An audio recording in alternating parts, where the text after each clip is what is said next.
Most people only use a fraction of what Apple CarPlay can actually do, and some of the best features are hidden, brand new, and also coming soon. So in this video, I'll take you through some of the basics, all the way through to some of the advanced features, including some app updates that we've seen in 2026 that you may not have seen yet.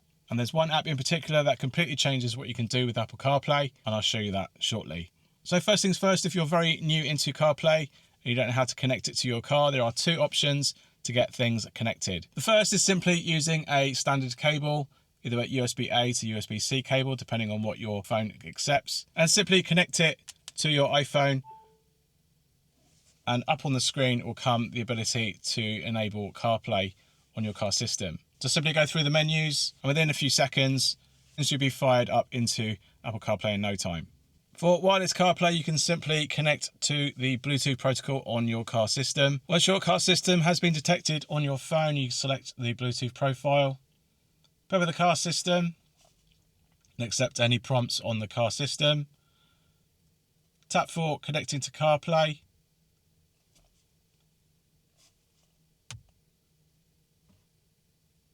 And you'll be within CarPlay in a number of seconds. If your car has both wired and wireless systems, the only way to tell if you're using wireless CarPlay is if you've got a battery indicator symbol in the side dock. If you don't have one, it's using wired CarPlay. Now you may be most likely using the default icon list, and these might not be your favorite apps, which means you go into sub-menus to select them, and it can be quite distracting. Let me tell you how to bring your favorite apps to the first screen. So to do that, you need to go into your iPhone, go into the Settings app, and under General and CarPlay, you'll have your car model present if you're already connected to CarPlay. Select the car model, and then select the Apps option under Customise, and you get a full list of your applications currently running. Now, top to bottom is the order of the actual display screen on CarPlay, and from here you can simply select apps that you don't use in CarPlay specifically and delete them using the button on the left hand side of the column. If you would like to order them to the front screen, simply bring them from the bottom to the top of this list. So for example, you can bring Spotify all the way up to the top here if you don't use Apple Music, and bring Apple Music out of that list of however many icons you have per screen, and that will take it out of your first screen. Keep doing that until you're happy with all the applications that you have on your first screen, as well as taking note of where they are positioned in that list. When you're happy, simply tap back and close the application. Now, if you find yourself driving at night and your car system isn't turning the car display into dark mode, you can override that feature in Settings, and I'll show you how. Simply go into the Settings section on CarPlay. Under Appearance, you can go to Always Dark, and that will always make your CarPlay car system UI always in dark mode. And then you can override Maps to always show in dark mode too, if you want to use Apple Maps in dark mode during the daytime.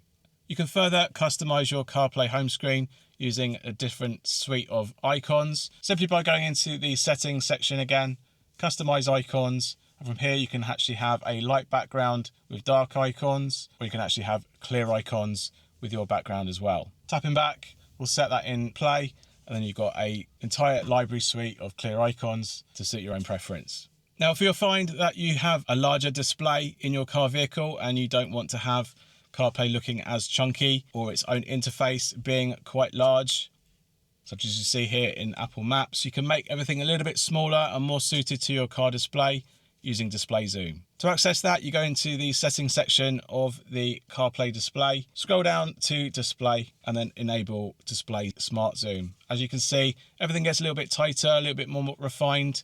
You sometimes might get more icons displayed in your dock, and you also might get more icons displayed on your home screen as well. So less scrolling, more of your favorite apps on screen. Happy days. You might not be aware of the new widgets that are now available in Apple CarPlay. You simply access them from the home screen dashboard. If you swipe one more time to the right, you get your dashboard suite of widgets. Now, depending on your car resolution, you might just get 1, 2, or 3 widgets currently on your display. If you have a portrait orientated display, the clock will always be at the top of the display with 2 widgets sitting underneath it. Here you can simply swipe up and scroll between all the various app widgets that you've got currently available. And there's one killer ability to adjust them with additional widgets from other applications, and I'll show you how to do that now. So again, we go into our iPhone, under Settings and CarPlay, where we were with the applications. And then instead we've got a section called widgets.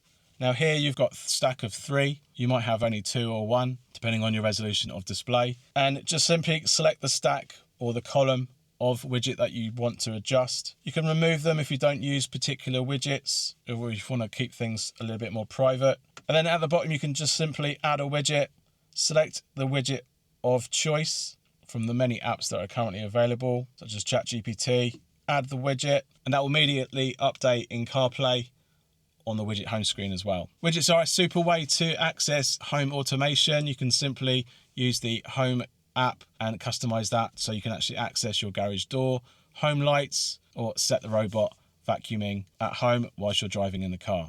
To customize your home screen widgets, you simply go into the application under the widgets again, tap on the eye icon next to the home tile, turn off recommended, and from here you can go into the accessories then, select the type of accessories or home automation that you want, along with the lights that you want to control, for example, and then on closing that, this will update so you can simply turn on lights on the outside or set vacuums going around your house.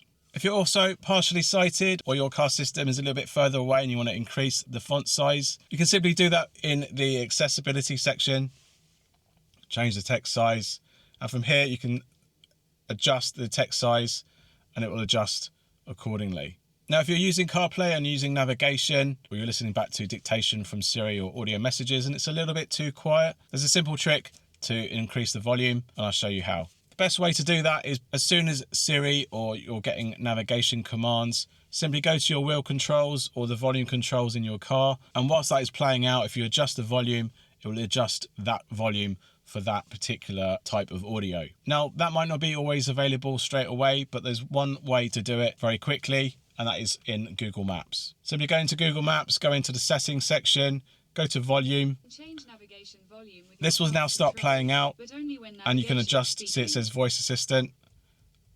You can change and you can adjust it on the car system or adjust it on your wheel controls. Once that's set, that will then set the volume for messaging as well as navigation over your main music car audio.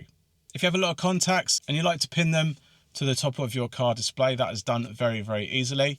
Simply by going into the Messages app on your phone, simply tap and hold, pin the contacts.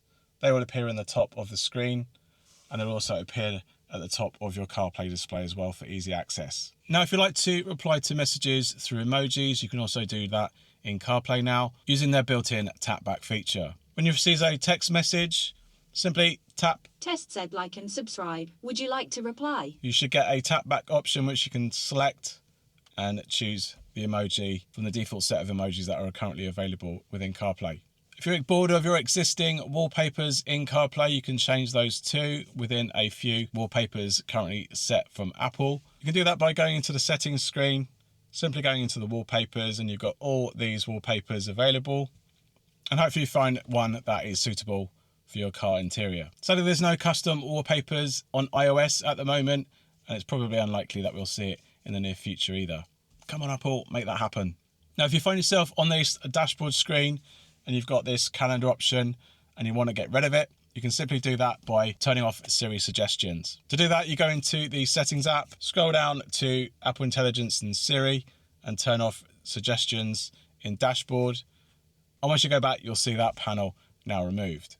Messaging in CarPlay has improved a lot recently, especially if you don't use Apple's Messages app. You can interact with a number of Messages apps now through Siri. To trigger Siri, you can do this either via the voice button on your car steering wheel. You can hold down the home button on the home screen, and you can also use its wake word, hear us, or just hear us. Once you've invoked the assistant, you can just say exactly what you want to say by saying to send a message. Or if you use a particular app, you can also add in WhatsApp, for example, to use WhatsApp messages instead. Here is send a text message to test in WhatsApp. What would you like to say to test? This is a test. Sending. This is a test. You can also ask Siri to read your message back. Read my messages in WhatsApp. Peter Sleeman Barker said, okay. Would you like to reply? No. That's everything. You can also use Siri for navigation. Navigate to Brighton Station in Apple Maps. Getting directions to Brighton Station. You can also use any other Maps app of choice. Direct me to Brighton Station in Waze. Getting directions to Brighton Station using Waze. And there you go. Now, one of the biggest improvements in messaging has been the latest WhatsApp app update. Before, WhatsApp only really conversed through voice and didn't really have an interface to navigate previous messages. Its update now launches with a menu system at the top, a means to navigate all the previous messages as well as new messages or unread messages. You can create new ones, call people directly as well from a list of all your favorites, as well as groups. And also you can actually toggle your favorites as well. And it's a big improvement over the old version. So make sure your app is up to date to get these particular features.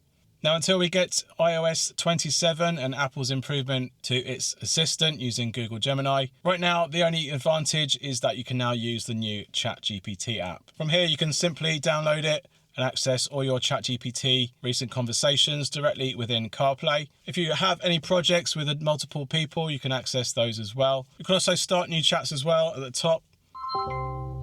Tell me a little bit about CarPlay Live YouTube channel.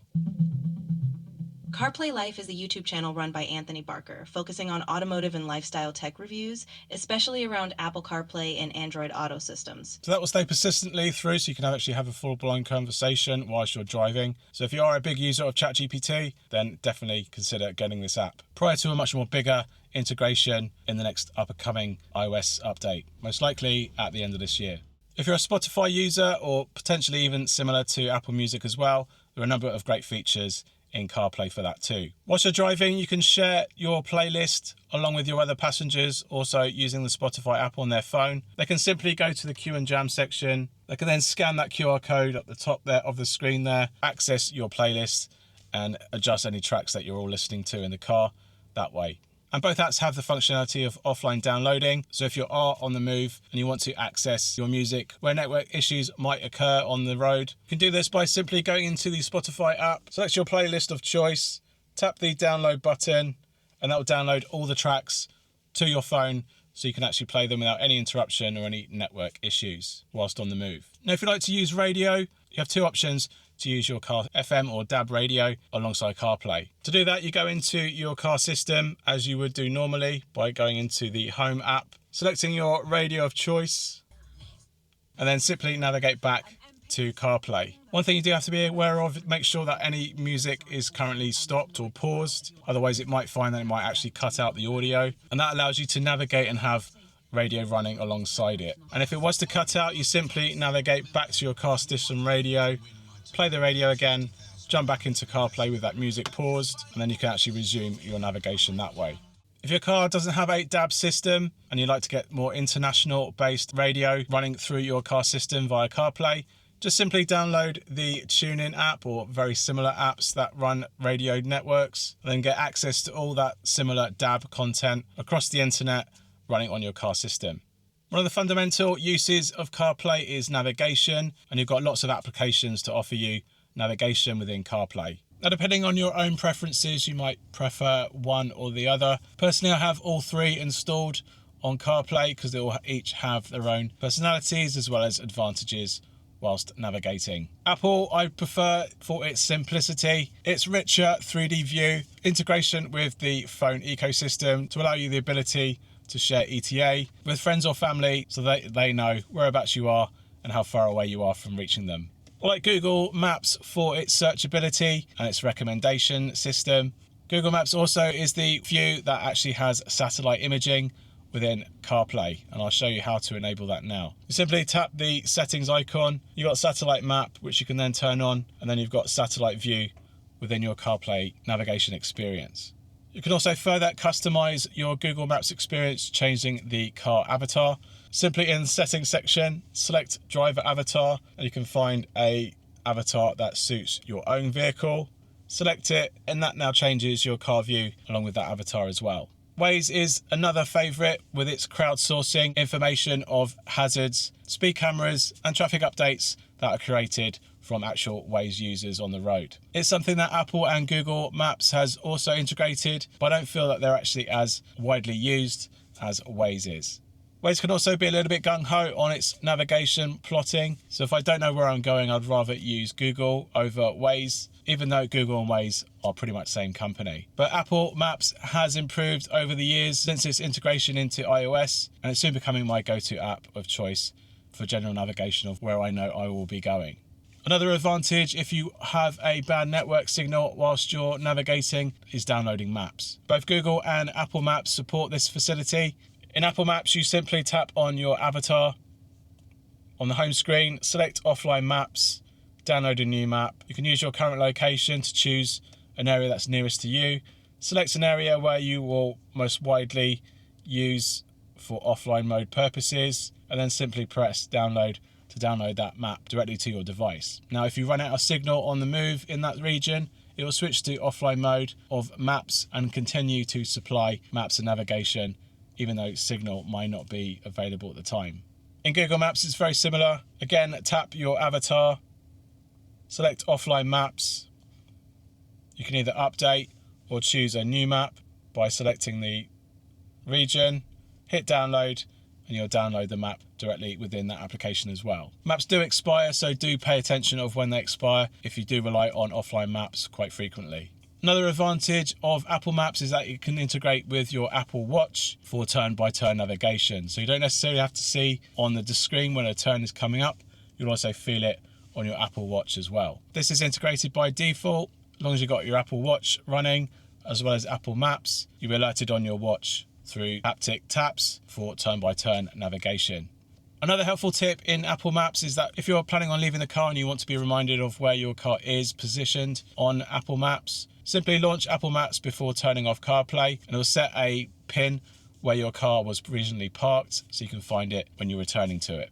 You can also ask Siri for a number of other functionalities that aren't specifically tied to applications, such as weather, sports results, including Find My as well. Live activities is another feature in CarPlay that also can be quite helpful for doing things like tracking flights, when your next delivery is due, progress of sporting events, and any home automation that's currently underway. Lots of live activity events are only available through premium purchasing in certain applications. It's quite rare to find them for free. Now, coming soon to CarPlay will be video in CarPlay. This is a new feature that still needs to be ironed out, and there's a reason why we've not really seen it in CarPlay yet. Hopefully in iOS 27 we will see that become more of a feature. This will allow you to play video content on your CarPlay display whilst parked, and whilst you're on the move it will play a basic menu UI for playing back audio within that video. Apple will also release an Apple TV app for CarPlay, playing back its content whilst stationary, and also playing back audio content whilst on the move. Now, if you can't wait and you want to get that kind of functionality already in your car, then I definitely recommend checking out all my other videos for CarPlay AI boxes. These boxes, just like these two here, you've got the Brooks R7 Pro and the CarLinkit Ultra 2, are AI boxes that allow video playback whilst on the move. Now, this isn't obviously legal or even recommended whilst you're driving. However, if you are sharing a car with other passengers and they want to view that kind of content, or if you're charging an EV vehicle or waiting in the car for a long period of time and you want to watch video content, then these boxes will facilitate that. And do check out my playlist up here to the ones that I recommend. Also, if you'd like to fully enhance your wired CarPlay car system and you want to turn it into a wireless one, I've got plenty of videos up here to these adapters, which turns your wired CarPlay car system into a wireless one. These are two of the better ones that you can buy today. You've got the one from MMB, they're Ultra, and you've got the Ultra 3 from CarLinkit. Both very good adapters and ones I definitely would recommend. And you can check out my reviews for these up here. Okay, I hope this guide has been helpful to you and it's opened up a few doors for some areas that you might not have been aware of in Apple CarPlay. Of course, I've covered a lot of Apple CarPlay products on this channel, so if you want a deeper dive on AI boxes or wireless CarPlay adapters, then check out the rest of my videos on this channel for all of my reviews of these particular products. If you like this content and you'd like to support this channel, you can do so by sending us a super thanks down below on YouTube along with your comment or question. You can become a channel membership and get access to all my test data on all the products that are reviewed on this channel. And you can check out my QR code up here to buy me a coffee, and you can support me there too. I do appreciate it. Thanks again for watching, and I'll see you on the next one. Cheers. Bye.